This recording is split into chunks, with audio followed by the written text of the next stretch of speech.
Hello science team. Today we're going to be dissecting a lung sheep pluck, which is two lungs and a heart in the middle. So we start off, our guiding question is going to be, is there a measurable difference between the size of the right and left lung in the sheep?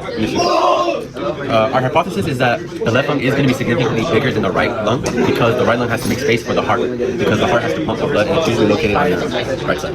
Alright, so before we start actually dissecting, we gotta do our safety procedure. So it's basically put on gloves and safety goggles before touching the sheep pluck specimen, tools, or the secretary to protect the skin and eyes from chemicals and biological materials. First and secondly, we place the sheep pluck securely in the center of the tray with the lungs facing upward to prevent the specimen from slipping during the dissection. Next, we carry scissors, which is basically in here, and a scalpel, and point it downward and cut away from the body. So we basically cut away this way instead of this way, so we can prevent any bodily injury. So next, and then we use probes or forceps to lift and separate the tissue instead of pulling structures apart with fingers to avoid damaging the specimen and causing injury. Keep all dissection tools organized on one side of the tray when not in use to prevent accidental cuts or tools falling off the table. After completing the dissection, we dispose of the waste in the correct container, disinfect all tools and workspace surfaces, remove plastic safely, and wash hands with soapy water. Next, we're going to do our external observations and data collection. So next, since we have it positioned on the ventral surface facing upward, the lungs positioned superiorly, and the heart positioned inferiorly. So after that, we're going to observe any 5 characteristics about this. So first, we're going to do the waft test. It smells not good. Not safe for the human health. And then we can see the color of the lungs are like a grayish, pinkish color because there's like no blood in them. The heart has yellow tissue around it, fatty tissue. The trachea, grayish, everything's gray. It looks pretty big. The touch, when you graze my finger against it, it's like very smooth, and yeah, just smooth. No rigids, no like hard, whatever. And then when you press your finger again, put a little bit of pressure so you don't rupture it. It feels a little like soft but firm. You know what I'm talking about? Like soft, but it's pretty firm. Same way with the trachea. Is pretty hard though. The trachea. We're gonna measure the size. We're gonna do the width of the whole thing. Oh shit. Oh god. Right here. We're gonna measure in centimeters. And 14 centimeters long like this. Hello. Next, we're gonna measure it this way. I'm just estimate the length right there. That's like 18.5 centimeters long, like this way. Measure the right lung, but this is the left lung actually from your side. So the left lung is 10 centimeters wide and 22 centimeters long. So how about that? For the right lung, it is also 10 centimeters. Around there. And long is 18 centimeters. Is it smaller or bigger? It's smaller. Right. So in our external observation, we also need to identify the trachea, which is this tube right here. So when you blow in it, it inflates the lungs. The left bronchus is somewhere under here, and the right bronchus is under there, and the left lung, right lung, right there. Next we need to do the heart, which is this big thing right here, like the heart. And then we need to show the... Alright, so our measurement plan is to basically measure the trachea and how it branches off into the lungs or left bronchus. So coming closer, we're going to use our probe, and we're going to see that the trachea starts from the superior end right here, and then it branches off into that part right there. You see that?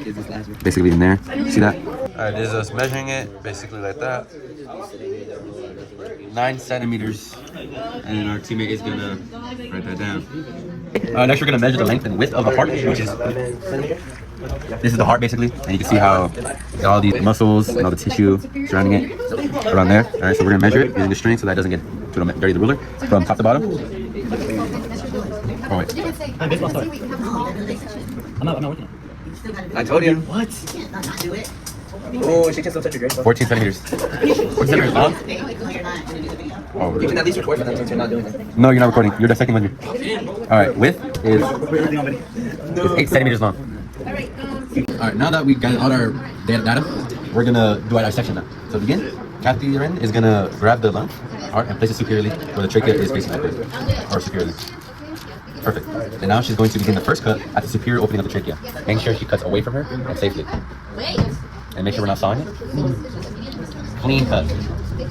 Clean cut. Perfect. Anyone else hungry? Okay, since we don't have that much work with the trachea, we're gonna move on to opening the left and right lung so we can identify the bronchioles. So Catherine's gonna be making a lengthwise cut along the bronchus exposed smaller branching airways.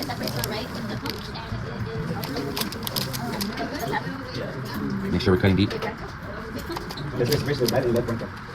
And using the probe to open it up. There you go.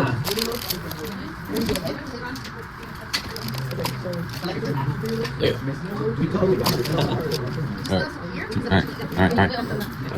So now that we see, open it. Now that we see this, we can see the bronchioles. Like when you squish it, water comes up, and that's basically the bronchioles of the lung. Alright, so I did a little thing off camera where I cut more deeper into the trachea. You can see that there's a come in closer, right here. Right there, you see those holes? These are small little holes, and the purpose of the cut is to observe how the airway branches from larger tubes into smaller airways that lead towards the alveoli.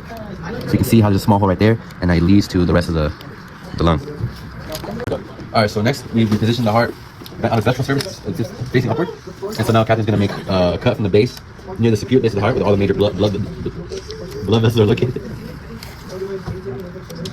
I actually make this cut. I want to say that the purpose of this cut is to actually observe the right side chambers that receive and help oxygenate blood toward the lungs, and to expose the right atrium and left ventricle. So right atrium, left ventricle.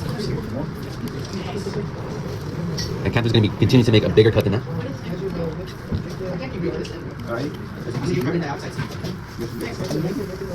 I'll speed this part up in the video. Can you cut it more? Yo, we have sperm in our car. Did I? I don't know, but his wife told me it looks like Carlos nothing. That's nasty. Oh, there it is. All right. So as you can see, thank you. Oh, shoot. As you can see, this is the right atrium. This is the right atrium of the heart, and this is the left ventricle of also the heart. This is where all the blood is pumped from what's it called? Oxygenated blood enters, and then enters here to become deoxygenated blood, which becomes carbon CO2, essentially. This is the what's it called? The pulmonary artery. This is pulmonary artery. Wait, no. Okay, I'm assuming. And then we have the septum right here. You can see the septum. What else can we see here, guys? This is the right ventricle right here. I see it right there, and that's the left ventricle. And a lot of the veins are around here, and that's the thing. All right, so now that we have the heart open, disclaimer: our heart is a little bit small compared to others. Okay, size doesn't matter. So Catherine's gonna record the thickness of the heart on the right side and the left side of the heart. So as you can see, there's the right side of the heart, and you can see it is about 2 centimeters. All right, the left side is, let's say, about 1 centimeter long. 1.5. A lot again. Some similarities between the sheep and the human lungs are that both are part of the respiratory system and help exchange oxygen and carbon dioxide. As well, both rely on the diaphragm to help with breathing. And then differences is that on the sheep lungs, the right lung typically has 4 lobes and the left has only 2. Where the human lungs, the right lung has 3 lobes and the left lung has 2 lobes. And then another difference is that the sheep lungs are generally smaller and have different overall shape, and for the human lungs are larger and shaped to fit the human chest cavity. Go.